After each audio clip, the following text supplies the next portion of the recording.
நாட்டின் வடகிழக்கு மாநிலமான அசாமில் பல்வேறு நலத்திட்டங்களை துவக்கி வைப்பதற்காக பிரதமர் மோடி கவுஹாத்திக்கு சென்றார். கவுஹாத்தியில் பிரதமர் மோடிக்கு உள்ளூர் மக்கள் உற்சாக வரவேற்பளித்தனர். பாரம்பரிய நடனமாடியும் பாட்டு பாடி இசைக்கருவிகள் இசைத்தும் மோடியை வரவேற்றனர். தொடர்ந்து கவுஹாத்தியில் சர்வதேச விமான நிலையத்தில் புதிதாக அமைக்கப்பட்ட பிரம்மாண்ட முனையத்தை பிரதமர் மோடி திறந்து வைத்தார்.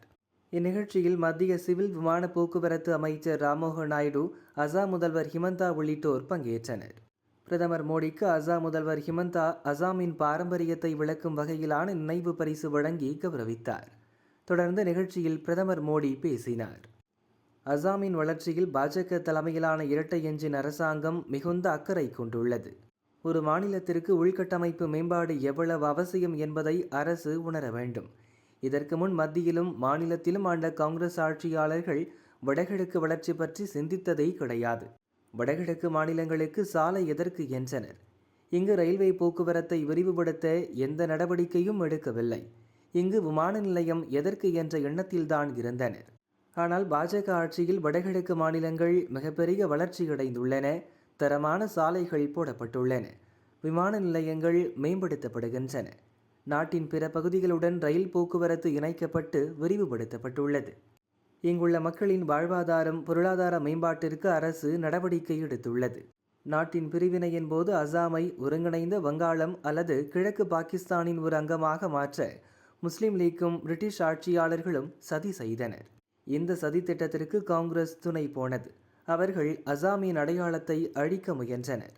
காங்கிரஸ் துணையுடன் நடக்கவிருந்த அந்த சதி திட்டத்தை அசாம் மாநிலத்தின் முக்கிய அரசியல் தலைவரும் முன்னாள் முதல்வருமான கோபிநாத் பர்தோலாய் கடுமையாக எதிர்த்தார்.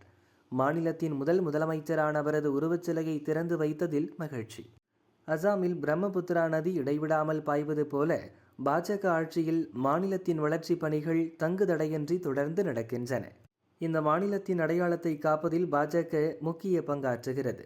கடந்த ஆண்டு கவுஹாத்தியில் 11,000 பேர் சேர்ந்து பாரம்பரிய நடனம் ஆடினர். அது கின்னஸ் உலக சாதனை புத்தகத்தில் இடம்பெற்றது. இங்குள்ள இளைஞர்கள் அரசு வேலை பெறுவது தற்போது எளிதாகியுள்ளது. எவ்வித லஞ்சமும் ஊழலும் முறைகேடுமின்றி வேலைவாய்ப்பு பெற முடிகிறது. முந்தைய காங்கிரஸ் ஆட்சியில் அப்படி நடந்ததில்லை. வடகிழக்கு மாநிலங்களுடனான எனது பிணைப்பு அலாதியானது. அதில் அசாம் முக்கிய இடம் பிடிக்கிறது. புதிய குற்றவியல் சட்டத்தை செயல்படுத்துவதில் அசாம் முன்னிலை வகிப்பது மகிழ்ச்சி. மக்கள் நலத்திட்டங்களை செயல்படுத்துவதில் நாட்டிலேயே அசாம் எடுத்துக்காட்டாக விளங்குகிறது என பிரதமர் மோடி பேசினார். मुझे जानकर अच्छा लगा कि असम भारतीय न्याय संहिता लागू करने में देश में नंबर 1 राज्य बना है. असम ने 50 लाख से ज्यादा स्मार्ट प्रीपेड मीटर लगाकर भी एक नया रिकॉर्ड बनाया है.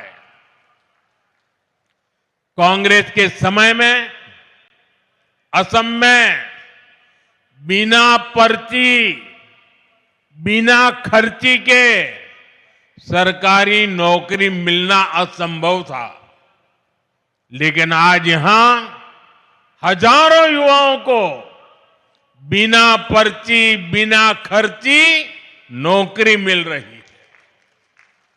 भाजपा की सरकार में असम की संस्कृति को हर मंच पर बढ़ावा दिया जा रहा है.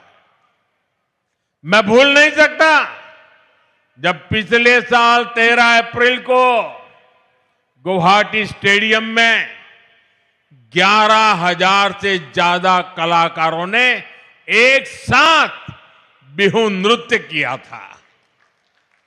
इस घटना को गिनीज वर्ल्ड रिकॉर्ड में दर्ज किया गया है. ऐसे ही नए रिकॉर्ड बनाते हुए असम तेजी से आगे बढ़ रहा है.